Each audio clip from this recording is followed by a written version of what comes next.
Hello everyone, welcome to my channel Political and Social Issues. Today we will discuss about Nathula war of 1967।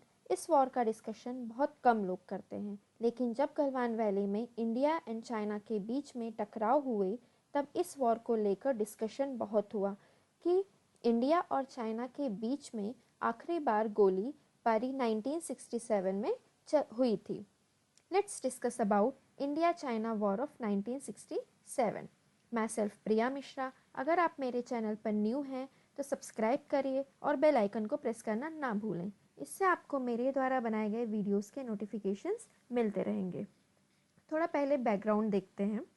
1947 में India independent हो जाता है and 1949 में communist civil war जीत जाते हैं और Mao Zedong declare the creation of the People's Republic of China.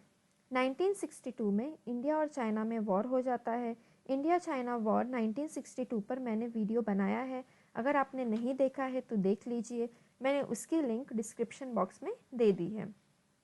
1962 war में India China से हार जाता है।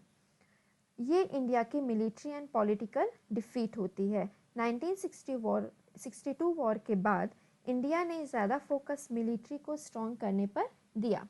इंडिया ने ये डिसाइड किया कि चाइना से हमारी बातचीत चलती रहेगी, लेकिन अगर चाइना ने फिर कभी अटैक किया तो उसके लिए हमें रेडी रहना होगा। इंडिया ने ये डिसाइड किया कि हमें ऐसे सोल्जर्स रेडी करने होंगे जो माउंटेन डिवीजन्स पर फाइट करने में स्पेशलाइज्ड हों, जैसे चाइना के बॉर्डर पर होते हैं। इंडिया ने सिक्किम में इन ट्रूप्स को तैनात किया था। तब सिक्किम इंडिया का पार्ट नहीं था। 1950 में इंडिया एंड सिक्किम के बीच एक ट्रीटी हुई कि इंडिया के जो सोल्जर्स हैं वो सिक्किम को प्रोटेक्शन देंगे, सिक्किम एंड तिब्बत बॉर्डर पर वो प्रोटेक्शन देंगे। इंडिया ये नहीं चाहता था कि चाइना फिर से इंडियन बॉर्डर या इंडिया के किसी भी इलाके में एंटर करे, इसलिए जितने भी पासेस या दर्रे थे उन पर निगरानी रखी जाती थी। 1967 में नाथुला एंड चोला जो सिक्किम में पास या दर्रे हैं वहाँ पर वॉर हुआ था इंडिया चाइना के बीच में। तो सबसे पहले हम मैप देख लेते हैं।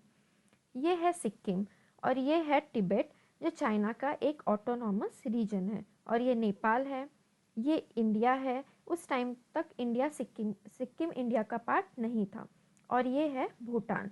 तो सारे चारों बॉर्डर सिक्किम से लगते थे। और ये जो हम देखते हैं ये है वेस्ट बंगाल, और वेस्ट बंगाल का बॉर्डर आसाम से लगता है।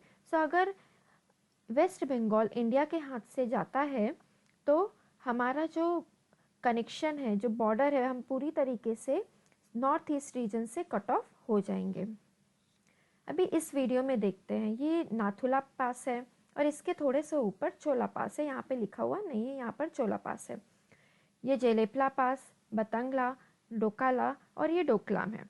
तो डोकलाम जो है उसको हम ट्राई जंक्शन भी बोलते हैं, बिकॉज ये सिक्किम, भूटान और चाइना को कनेक्ट करता है। अभी जो हमने पासेस देखे वो पासेस इंडिया के लिए बहुत इम्पॉर्टेंट है। क्यों है? क्योंकि सिक्किम जो है, अगर वो पासेस पर चाइना अटैक करता है, चाइना अपने अंडर में लेता है, तो वो सिक्किम को भी अपने अंडर में ले लेगा। और सिक्किम से थोड़ी ही दूर पर सिलीगुड़ी कॉरिडोर है, और अगर सिलीगुड़ी कॉरिडोर चाइना के अंडर में जाता है तो ये पूरा रीजन चाइना के पास चला जाएगा और हम नॉर्थ ईस्ट रीजन से पूरी तरीके से कट ऑफ हो जाएंगे। 1965 में इंडिया पाकिस्तान के वॉर के टाइम पर चाइना ने पाकिस्तान की हेल्प करने के लिए नाथुला एंड जेलेपला पर अपनी आर्मीज इंक्रीज करने लगे, और 1965 से ही इंडिया को अल्टीमेटम देना शुरू कर दिया कि वहां से अपनी आर्मी हटा लो। इन दोनों पासेस पर सिर्फ ऑब्जर्वेशन पोस्ट थी, वो बस ये निगरानी रखते थे कि नेबर्स का क्या मूवमेंट है। चाइना के अल्टीमेटम के बाद जेलेपला से पोस्ट हटा ली गई और चाइना की आर्मी ने तुरंत जेलेपला को अपने कब्जे में ले लिया। आज तक जेलेपला चाइना के पास ही है, लेकिन नाथुला पर तैनात माउंटेन डिवीजन्स ने पीछे हटने से मना कर दिया। General Sagat Singh 17 mountain divisions को कंट्रोल कर रहे थे। Sagat Singh played an important role in 1971 war, और 1971 वॉर में सगत सिंह ने ढाका को कैप्चर किया था। इंडिया एंड चाइना के सोल्जर्स जब पेट्रोलिंग करने जाते हैं तो आमने सामने हो जाते थे और उन दोनों के बीच में लड़ाई हो जाती थी, और इसी पेट्रोलिंग पार्टी के बीच होने वाली झड़प को रोकने के लिए इंडिया ने डिसाइड किया कि नाथुला एंड चोला जैसे स्ट्रेटेजिक एरियाज में तारबंदी होनी चाहिए, जिससे चाइना एंड इंडिया के सोल्जर्स एक दूसरे की एरियाज में न जाएं, बिकॉज बॉर्डर क्लियरली मार्क नहीं था। अगस्त 1967 में इंजीनियर्स एंड इंडियन सोल्जर्स ने ये काम शुरू कर दिया नाथुला पास से सेबुला पास तक, पर यह चाइना को पसंद नहीं आया। चाइना ने बहुत ट्राई किया कि ये फेंसिंग को रोका जाए, पर इंडिया ने फेंसिंग का काम जारी रखा। लेकिन 11 सितंबर को चाइना ने हमला कर दिया। पहली बार गोलीबारी होती है। होता क्या है कि जब इंडियन सोल्जर्स फेंसिंग का काम कर रहे थे तब चाइनीज सोल्जर्स आते हैं, थोड़ी बहस हो जाती है और हाथापाई भी हो जाती है, और इसी झड़प में चाइनीज ट्रूप्स में पॉलिटिकल कॉमिसार थे वो गिर गए, उनका चश्मा टूट गया। ऐसा कहा जाता है कि ये बहुत गुस्सा हो गए और इनके कहने पर गोलीबारी शुरू कर दी गई। जब गोलीबारी स्टार्ट होती है तो उसमें बहुत सारे इंडियन सोल्जर्स शहीद हो जाते हैं। लगभग 60 to 70 इंडियन सोल्जर्स शहीद हो गए थे। इंडिया ने 1962 वॉर के बाद आर्टिलरी एंड मशीन गन्स को डेवलप किया था। उस टाइम पर इंडिया की आर्टिलरी पोजीशंस चाइना से बहुत अच्छी थी और इंडिया ने आर्टिलरी से ही चाइना से बदला लिया। इससे चाइना को बहुत नुकसान हुआ। हैवी लॉसेस के बाद चाइना थोड़ा सा पीछे मूव कर गया, लेकिन इंडिया ने अपनी बॉर्डर इंक्रीज नहीं की, बॉर्डर वहीं पर है। 11 सितंबर से 14 सितंबर तक ये लड़ाई चली। 15 सितंबर को डेड बॉडी एक्सचेंज हुई और ये बैटल खत्म हुआ। नाथुला इंडिया के पास है और जेलेपला चाइना के पास है। नाथुला क्लैश के कुछ दिन बाद 1 अक्टूबर 1967 को चोला में लड़ाई होती है। चोला भी एक पास या दर्रा है, नाथुला से कुछ ही किलोमीटर नॉर्थ में स्थित है। चोला में भी लड़ाई स्टार्ट हुई जो पूरे दिन तक चली। इंडिया ने इस लड़ाई का जवाब बहुत अच्छे से दिया। फाइट करते करते इंडियन सोल्जर्स ने चाइनीज सोल्जर्स को चाइना के ओरिजिनल पोजीशन से 3 किलोमीटर पीछे ढकेल दिया था। नाथुला में 4 दिन की लड़ाई हुई और चोला में 1 दिन की लड़ाई हुई, पर जो हैवी लॉसेस थे वो नाथुला में हुए।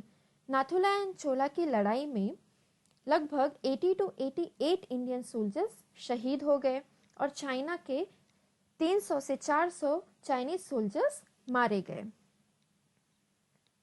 Impact of the war. Impact क्या था वॉर का?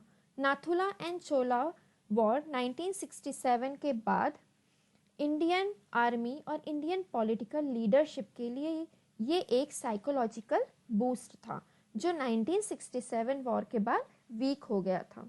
इंडिया को ये पता चला कि चाइना को हराना इम्पॉसिबल नहीं है, हम चाइना को हरा सकते हैं।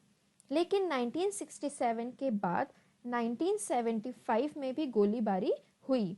20 अक्टूबर 1975 को अरुणाचल प्रदेश के तुलुंगला में आसाम राइफल के 4 सोल्जर्स की एक पेट्रोल पार्टी पर चाइनीज सोल्जर्स ने अटैक किया। चारों इंडियन सोल्जर्स शहीद हो गए, पर कुछ लोगों का कहना है कि ये एक हादसा था जो कोहरे की वजह से हुआ था। चाइना का कहना है कि ये सेल्फ डिफेंस के लिए किया क्योंकि Indian soldiers line of actual control cross कर चुके थे। लेकिन एक रिपोर्ट के हिसाब से ये हादसा नहीं था, एक अटैक था। 20 अक्टूबर को अटैक हुआ और 28 अक्टूबर को इंडिया डेड बॉडीज वापस ले सका। इंडियन गवर्नमेंट के हिसाब से Chinese soldiers line of actual control के इस साइड आए, मतलब इंडिया के साइड, और उन्होंने पेट्रोलिंग पार्टी पर अटैक कर दिया। बट चाइना के हिसाब से ये सेल्फ डिफेंस के लिए हुआ था। 1975 में सिक्किम इंडिया का पार्ट बन जाता है। 1967 एंड 75 के बाद बॉर्डर पर गोलीबारी नहीं हुई और किसी की डेथ भी नहीं हुई। लेकिन 15 टू 16 जून 2020 को इंडिया और चाइना के बीच फाइटिंग हुई और 20 इंडियन सोल्जर शहीद हो गए। बात स्टार्ट होती है पेट्रोलिंग से, फिर बॉर्डर इशू को लेकर झड़प होता है और झड़प इंटेंस हो जाता है और बात एक दूसरे को मारने तक पहुंच जाती है। इस बॉर्डर इश्यूज को इंडियन और चाइनीज गवर्नमेंट दोनों को मिलकर सॉल्व करना होगा, क्योंकि बॉर्डर इश्यूज को लेकर हमारे कितने सोल्जर्स शहीद हो गए हैं। अगर आपको ये वीडियो अच्छा लगा तो like, share, subscribe and comment जरूर करिए। Thank you so much.